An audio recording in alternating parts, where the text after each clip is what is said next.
Item ಯಾವುದೇ ಇರಲಿ try ಮಾಡಿ ಆಚಿ ಚಿಕನ್ ಮಸಾಲಾ. ಇನ್ನು ವಾರ್ಡ್ ವಿಂಗಡಣೆ ವಿಸ್ತರಣೆ ಹಿನ್ನೆಲೆ ಆರಂಭದಲ್ಲಿ ಮುಂದೂಡಿಕೆಯಾಗಿದ್ದ ಜಿಬಿಎ ಚುನಾವಣೆ ನಾನಾ ಕಾರಣಗಳಿಗಾಗಿ ಮುಂದೂಡಿಕೆಯಾಗುತ್ತಲೇ ಹೋಗ್ತಾ ಇದೆ. ಇದೀಗ ಎಸ್ಐಆರ್ ಕಾರಣಕ್ಕೆ ಮತ್ತೆ ವಿಸ್ತರಣೆ ಮಾಡುವಂತೆ ಸುಪ್ರೀಂ ಕೋರ್ಟ್ಗೆ ಸರ್ಕಾರ ಅರ್ಜಿಯನ್ನ ಸಲ್ಲಿಸಿರುವುದು. ಆಗಸ್ಟ್ 31ರೊಳಗೆ ಬೆಂಗಳೂರಿನ 5 ನಗರ ಪಾಲಿಕೆಗಳಿಗೆ ಎಲೆಕ್ಷನ್ ಮುಗಿಸುವಂತೆ ಸುಪ್ರೀಂ ಕೋರ್ಟ್ ನೀಡಿದ್ದ ಡೆಡ್ ಲೈನ್ ಅನ್ನ ವಿಸ್ತರಣೆ ಮಾಡಬೇಕು ಅಂತ ರಾಜ್ಯ ಸರ್ಕಾರ ಈಗ ಸುಪ್ರೀಂ ಕೋರ್ಟ್ ಮೆಟ್ಟಿಲೇರಿದೆ. ನಮಗೆ ಡಿಸೆಂಬರ್ 31ರವರೆಗೆ ಕಾಲಾವಕಾಶ ಬೇಕು ಅಂತ ಸರ್ಕಾರ ಮನವಿ ಮಾಡಿದೆ. ಇದಕ್ಕೆ ಕಮಲಪಾಳ್ಯ ಕೆರಳಿ ಕೆಂಡವಾಗಿದೆ. ಬೆಂಗಳೂರಿನಲ್ಲಿ ಭ್ರಷ್ಟಾಚಾರ, ರಸ್ತೆ ಗುಂಡಿ, ಕಸದ ಸಮಸ್ಯೆಗಳಿಂದ ಕಾಂಗ್ರೆಸ್ ತತ್ತರಿಸಿದೆ. ಈಗ ಚುನಾವಣೆ ನಡೆಸಿದ್ರೆ ಗೆಲ್ಲಲು ಸಾಧ್ಯ ಇಲ್ಲ ಎಂಬ ಭಯದಿಂದಲೇ ಸರ್ಕಾರ ಎಲೆಕ್ಷನ್ ಮುಂದೂಡುವ ಸಂಚು ರೂಪಿಸಿದೆ ಅಂತ ಬಿಜೆಪಿ ನಾಯಕ ಛಲವಾದಿ ನಾರಾಯಣಸ್ವಾಮಿ ವಾಗ್ದಾಳಿ ಮಾಡಿದ್ದಾರೆ. ಸರ್ಕಾರಕ್ಕೆ ನಾವು ಚುನಾವಣೆ ಮಾಡ್ಲಿಕ್ಕೋಸ್ಕರ ರೆಡಿಯಾಗಿ ಮ್ಯಾನಿಫೆಸ್ಟೋ ಎಲ್ಲ ಕಮಿಟಿಗಳೆಲ್ಲ ಮಾಡ್ಕೊಂಡಿದ್ದೀವಿ. ತೊಂದರೆ ಏನಾಗಿದೆ ಅಂದರೆ SIR ಮಾಡೋಕ್ಕೆ ಅವ್ರಿಗೆ ಇನ್ನೂ ಸರ್ಕಾರಿ ಅಧಿಕಾರಿಗಳಿಗೆ ಸಿಗ್ತಾ ಇಲ್ಲ.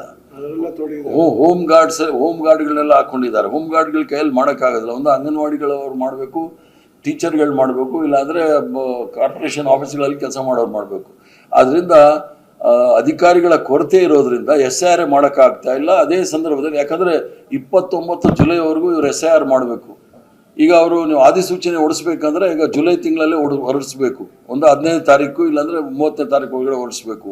ಅದಾದ ನಂತರ ಎಲೆಕ್ಟ್ರಲ್ ರೋಲ್ಸ್ ಮಾಡಬೇಕಲ್ಲ, ಅದನ್ನು ಕ್ಲಾರಿಟಿ ಇಲ್ಲ. ಯಾವ ಎಲೆಕ್ಟ್ರಲ್ ರೋಲ್ಸ್ ಮೇಲೆ ನಾವು ಚುನಾವಣೆ ಮಾಡಬೇಕು ಅಂತ ಹೇಳಿ ಅದಕ್ಕೆ ಸರ್ಕಾರದವ್ರು ಹೋಗಿರೋದಿಲ್ಲ. ಅಲ್ಲಿರ್ತಕ್ಕಂಥ ಅಧಿಕಾರಿಗಳಲ್ಲಿ ಇರ್ತಕ್ಕಂಥ ಏನಂತೀರ ಡಿಸಡ್ವಾಂಟೇಜ್ ಏನಿದೆ ಅದಕ್ಕೋಸ್ಕರ ಅವ್ರು ಕೋರ್ಟ್ಗೆ ಹೋಗಿದ್ದಾರೆ. ಈ ಕೋರ್ಟ್ ಏನು ತೀರ್ಮಾನ, ಕೋರ್ಟ್ ಆದೇಶವನ್ನು ಸರ್ಕಾರ ಗೌರವಿಸಬೇಕು. ಆ ಕಾರಣದಿಂದ ಬಹುಕಾಲದಿಂದ ಬೆಂಗಳೂರಿನ ಪ್ರಜೆಗಳು ಚುನಾವಣೆ ಆಗಬೇಕು ಅನ್ನೋ ಕಾತುರದಲ್ಲಿ ಇದ್ದಾರೆ. ಆದರೆ ಕಾಂಗ್ರೆಸ್ ಸರ್ಕಾರಕ್ಕೆ ಹಲವು ಕಂಟಕಗಳಿದೆ ಇದರಲ್ಲಿ. ಮೊದಲನೇದು ಅಭಿವೃದ್ಧಿ ಶೂನ್ಯ, ಎರಡನೇದು ಮಳೆ ಬಂದರೆ ಬೋಟ್ಗಳಲ್ಲಿ ಓಡಾಡಬೇಕು, ಮೂರನೇದು ಗುಂಡಿ ಬಿದ್ದ ಬೆಂಗಳೂರು, ಭ್ರಷ್ಟಾಚಾರ, ಕಸ, ಅನೇಕ ವಿಚಾರಗಳು ಹೀಗೆ ಅವರನ್ನು ಕಾಡ್ತಾ ಇವೆ.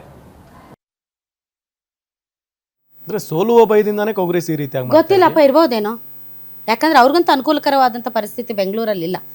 ಇವತ್ತು ಏನು ಬೀದಿ ಬದಿ ವ್ಯಾಪಾರಿಗಳನ್ನ ಒಕ್ಕಲೆಬ್ಸಿರೋ ವಿಚಾರ ಆಗಿರ್ಬೋದು, ರಸ್ತೆ ಗುಂಡಿ ವಿಚಾರ ಆಗಿರ್ಬೋದು, ಮಳೆ ಬಂದ್ರೆ ಈಗ ರಾಜ ಕಾಲುವೆ ವಿಚಾರ ಆಗಿರ್ಬೋದು, ಮತ್ತು ಇಷ್ಟು ವರ್ಷಗಳಿಂದ ಎಲೆಕ್ಷನ್ ನಡೆಸದೆ ಮುಂದಕ್ಕೆ ಹಾಕಿ ಸ್ಥಳೀಯ ಸಮಸ್ಯೆಗಳಿಗೆ ಯಾರು ಕೂಡ ಸ್ಪಂದಿಸದೇ ಇರುವಂತಹ ಅನಾಥ ಪ್ರಜ್ಞೆ ಇರ್ಬೋದು, ಇದೆಲ್ಲ ಆಡಳಿತ ಪಕ್ಷಕ್ಕೆ ಮುಳುವಾಗುವಂತಹ ಎಲ್ಲ ಸಾಧ್ಯತೆಗಳು ಇವೆ.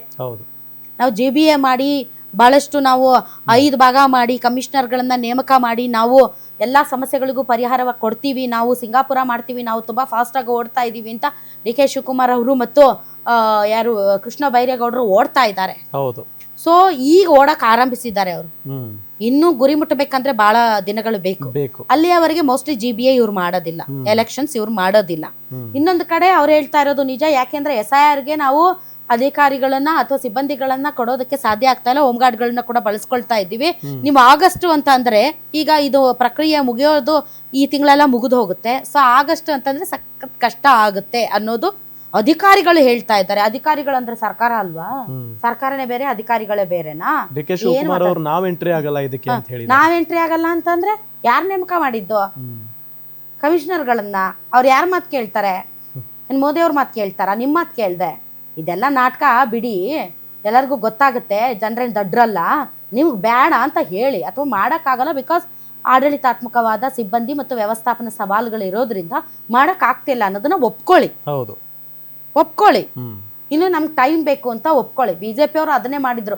ಕೊರೋನಾ ಬರೋಕ್ಕಿಂತ ಮುಂಚೆ ಬಹಳ ವರ್ಷಗಳು ವೇಸ್ಟ್ ಮಾಡಿದ್ರು. ಅದಾದ್ಮೇಲೆ ಕೊರೋನಾ ಅಂದ್ರು, ಅದಾದ್ಮೇಲೆ ಕ್ಷೇತ್ರ ಪುನರ್ವಿಂಗಡಣೆ ಅಂತಂದ್ರು. ಅವರು ಮುಂದಕ್ಕೆ ಹಾಕ್ತಾ ಬಂದ್ರು, ಇವರು ಮುಂದಕ್ಕೆ ಹಾಕ್ತಾನೆ ಬಂದ್ರು.